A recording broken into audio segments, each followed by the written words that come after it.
LAC पर तनातनी जारी है। चीन पीछे हटने को तैयार नहीं है। कई स्तर की बातचीत भी हो चुकी है, लेकिन चीन डिसएंगेजमेंट को तैयार ही नहीं हो रहा। ऐसे में युद्ध के आसार बढ़ते जा रहे हैं। आइए आपको दिखाते हैं सरहद पर हमारी सेना की, भारतीय सेना की तैयारी क्या है। एयरफोर्स इस वक्त फुल एक्शन में है। इंडियन एयरफोर्स के दो बाहुबली रफाल और सुखोई लगातार सरहद पर दुश्मन की टोक ले रहे हैं। दोनों फाइटर जेट्स ने आज एलएसी के करीब कॉम्बैट ड्रिल की। कॉम्बैट ड्रिल यानी युद्ध के हालात में टचडाउन से लेकर मैन्यूवर की प्रैक्टिस की गई।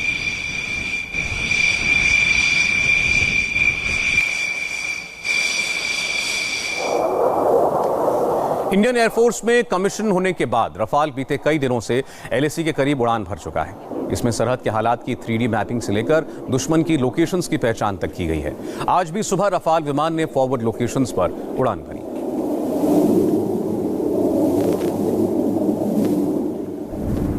आप देख सकते हैं कि किस तरह से यहाँ पर एयर कॉम्बैट ड्रिल चल रहे हैं और एक बार फिर से भारतीय वायुसेना का एक और फाइटर आसमान को चीरता हुआ आगे बढ़ता जा रहा है।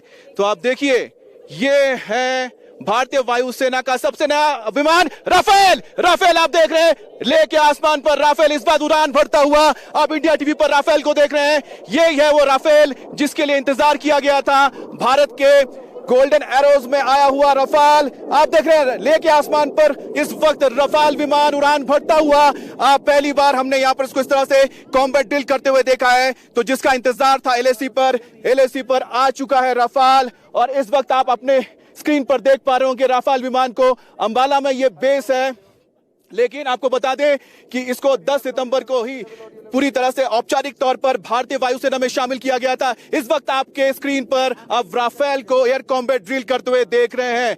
तो ये वही वक्त है, ये वो इंतजार खत्म हो गया। इसकी जो गर्जना है अब चीन तक पहुंच रही होगी, एलएसी के पार पहुंच रही होगी कि किस तरह से। देखिए एक बार फिर से राफेल 4.5 जनरेशन का ये ऐसा विमान है जिसके अंदर जबरदस्त कैपेबिलिटीज है। इसके रडार की खूबी ये है कि अभी इस वक्त तो लेके आसमान में है, यहां से ये होटान बेस को ये कवर कर सकता है, क्योंकि ये 200 किलोमीटर के रेडियस में किसी भी विमान को पकड़ सकता है। एक बार फिर से देखिए रफाल, ये जो तस्वीरें हैं इसका इंतजार कई वक्त तक किया गया है। तो इस वक्त आप जो तस्वीर देख रहे हैं रफाल विमान को लेके आसमान में उड़ान भरते हुए, क्योंकि लेके आसमान में अगर पहुंच चुका है तो यहां से चीन का चाहे होटान बेस हो या कोई भी यहां पर उनके पोस्ट हो उसको नेस्तो नाबूद कर सकता है, क्योंकि इसके पास उस तरह के मिसाइल्स हैं। तो एक बार फिर से देखिए, रफाल की आवाज आप सुन रहे हैं, ये गूंज चीन तक जा रही होगी और ये बता रही होगी कि चीन अगर कोई हिमाकत करेगा तो अब उसे धूल चटाने के लिए रफाल लेके आसमान में, लद्दाख के आसमान में पहुंच चुका है। तो देखिए किस तरह से लगातार यहां पर राफेल विमान लेके आसमान में एक के बाद एक अपने करतब दिखाते हुए जा रहा है। यह भारत का सबसे आधुनिक विमान है रफाल, जो 4.5 जनरेशन का है। 10 सितंबर को ही इसे औपचारिक तौर पर भारतीय वायुसेना में शामिल किया गया है। अंबाला बेस में ये बेस है, लेकिन अब ये लगातार लेके आसमान में कॉम्बैट ड्रिल कर रहा है, जो ये बताता है कि भारतीय वायुसेना किस लेवल पर तैयार है। चीन अगर कोई भी हिमाकत करेगा तो उसको अब सामना करना होगा राफेल का। आपको बता दूं, लेह से करीब 400 किलोमीटर ही दूर पर होटान बेस है, जहां पर चीन ने अपने विमानों को तैनात करके रखा हुआ है। तो ऐसे में देखना होगा कि अगर चीन को हिमाकत करता है तो जो राफाल आप देख रहे हैं इस वक्त लद्दाख के आसमान में, वो चीन को मिट्टी में मिला देंगे, क्योंकि इसके पास जो हथियार है, चाहे स्कैल्प मिसाइल हो, जो आसमान से जमीन तक मार कर सकता है, करीब 300 किलोमीटर से ज्यादा का उसका रेंज है। इसके अलावा इसके पास Meteor beyond visual range missile है, जो करीब 150 किलोमीटर दूर आसमान से आसमान यानी एयर टू एयर ही कॉम्बैट ड्रिल में किसी भी विमान को गिरा सकता है। और उसकी स्टेल्थ की बात की जाए तो वो तो बहुत जबरदस्त है, क्योंकि इसके पास स्पेक्ट्रा नाम की एक ऐसी आधुनिक तकनीक है इस विमान में, जिसके जरिए अगर दुश्मन के इलाके में भी जाता है तो दुश्मन के चाहे रडार्स हो या कोई भी उसके इलेक्ट्रॉनिक इक्विपमेंट्स हो, उसको जैम कर सकता है, वहां पर हमला करके आ सकता है। ओमिनी रोल है, यानी कि एयर टू एयर कॉम्बैट हो या फिर एयर टू ग्राउंड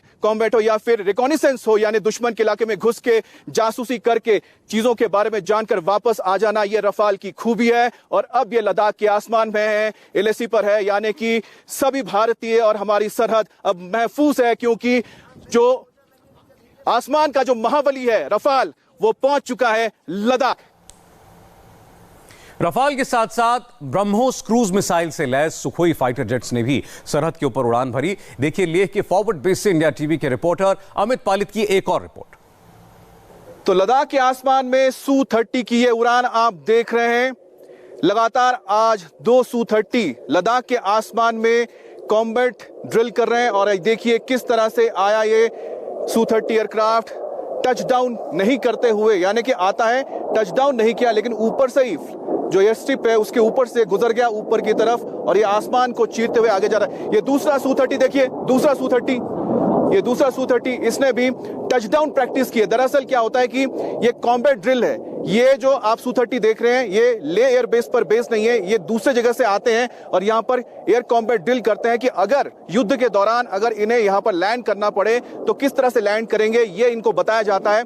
और बड़ी बात है कि Su-30 में ये ट्विन सीट जेट्स है, यानी कि इसमें 2 पायलट्स की बैठने की जगह होती है। तो यहां पर हो सकता है कि जो इसमें एक पायलट ऐसा भी हो सकता है जिसे ट्रेनिंग दी जा रही है, क्योंकि जो हालात यहां पर है पिछले 18-19 हफ्ते से स्टैंड ऑफ के बने हुए हैं, ऐसा माहौल है कि कभी भी लड़ाई हो सकती है। तो ऐसे में जो दूसरे पायलट्स होते हैं उनको भी ट्रेनिंग दी जाती है कि लद्दाख जैसे इलाके में हाई ऑल्टीट्यूड के एरिया में आपको अगर लैंड करना पड़ता है तो किस तरह से लैंड करेंगे, क्योंकि यहां पर चारों तरफ पहाड़ियां हैं, पहाड़ियों के बीच में से आते हुए आपको लैंड करना पड़ता है। तो इसीलिए ये ट्विन सीट ये जेट्स हैं Su-30 MKI, इसमें हो सकता है कि कुछ पायलट्स को ट्रेनिंग भी दी जा रही हो, क्योंकि जरूरत पड़ेगी तो उन्हें भी यहां पर डिप्लॉय किया जा सके। देखिए किस तरह से बेहद ही खूबसूरत तरीके से ये पहाड़ियों के ऊपर से आगे गुजरते हुए जा रहे हैं और कॉम्बैट ड्रिल कर रहे हैं। ये यहां पर चक्कर लगाते हैं, इसके बाद ये और भी हाई ऑल्टीट्यूड एरिया में जाकर फिर वापस आते हैं। तो Su-30 MKI के यहां पर कॉम्बैट ड्रिल को आप देख रहे हैं और ये साफ हो जाता है कि 21 तारीख को जो बातचीत हुई थी जिसमें अब ये फैसला हुआ है,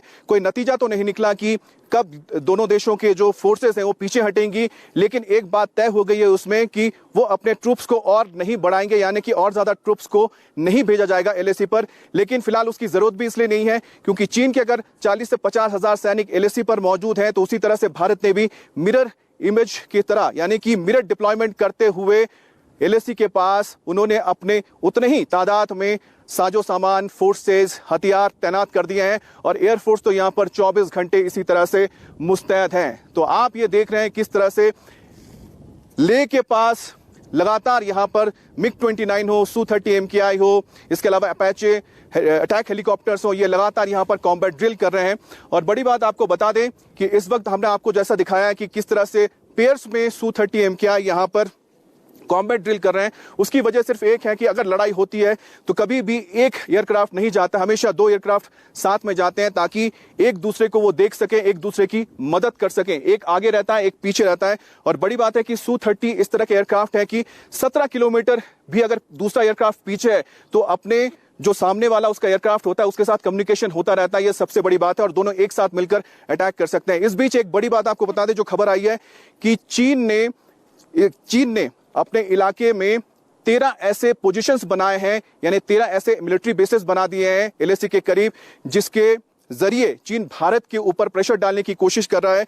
इसमें आपको बता दें कि 3 एयर बेसेस बनाए गए हैं, इसके अलावा 5 उसमें हेलीकॉप्टर पोर्ट्स है, यानी कि जहां पर हेलीकॉप्टर्स तैनात किए जाएंगे, जिसमें लॉजिस्टिकल भी हो सकते हैं, चाइनीज लॉजिस्टिकल हेलीक्राफ्ट हो सकते हैं, हेलीकॉप्टर्स हो सकते हैं और साथ ही साथ वहां पर चाइनीज अटैक हेलीकॉप्टर्स भी हो सकते हैं।